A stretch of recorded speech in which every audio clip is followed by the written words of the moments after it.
बाळा, तू फक्त पारू नाहीये सगळं, तू किर्लोस्कर कुटुंबाची सून आहेस मोठी.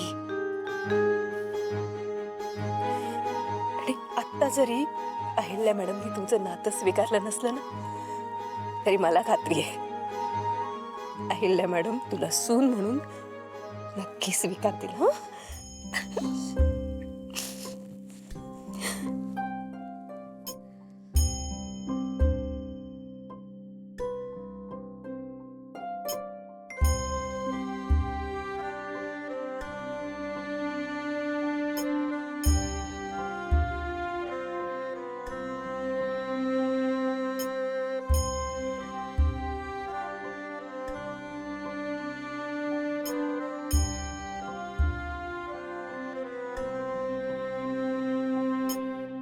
ताई, लांब कशाला?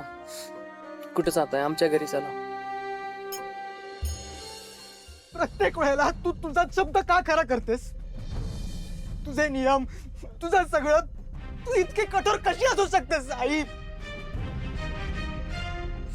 तुला माहिती आहे, मला माहिती आहे दादा काहीच वाईट नाही वागू शकत, तरी तू आज त्याला घराबाहेर काढलंस. तुला माझी गरज नाहीये, तुला दादाची गरज नाहीये. वा,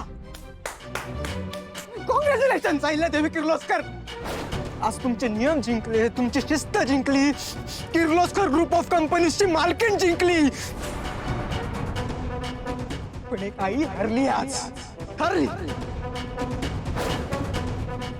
स्वतःच्या इगोसाठी आहे ना या घराचं सुख गमावलंस. माझ्यामुळे या घरातलं सुख नाही गमावलेलं. तुम्ही सगळ्यांनी मला फसवलंय. ज्या मुलीला मी माझ्या मुलीचा दर्जा दिला तिने मला फसवलं. जो मुलगा माझा अभिमान होता त्याने मला फसवलं.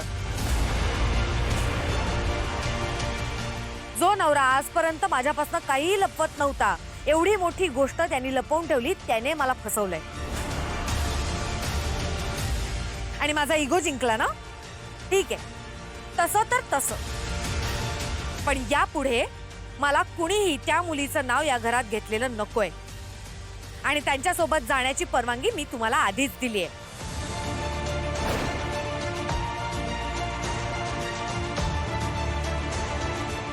ठीक आहे, मग जिथे माझा दादा तिथे आम्ही. मला पण नाही राहायचं या घरात. प्रीतम, प्रीतम, चल प्रिया. प्रीतम, प्रीतम, ऐकून तरी घ्या. प्रीतम ऐक.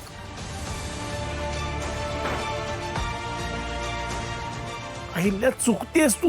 अगं, एक एक करून तू सगळी नाते संपवायला निघालेस का? असं ना तुझ्याजवळ कोणीही उरणार नाही अहिल्या.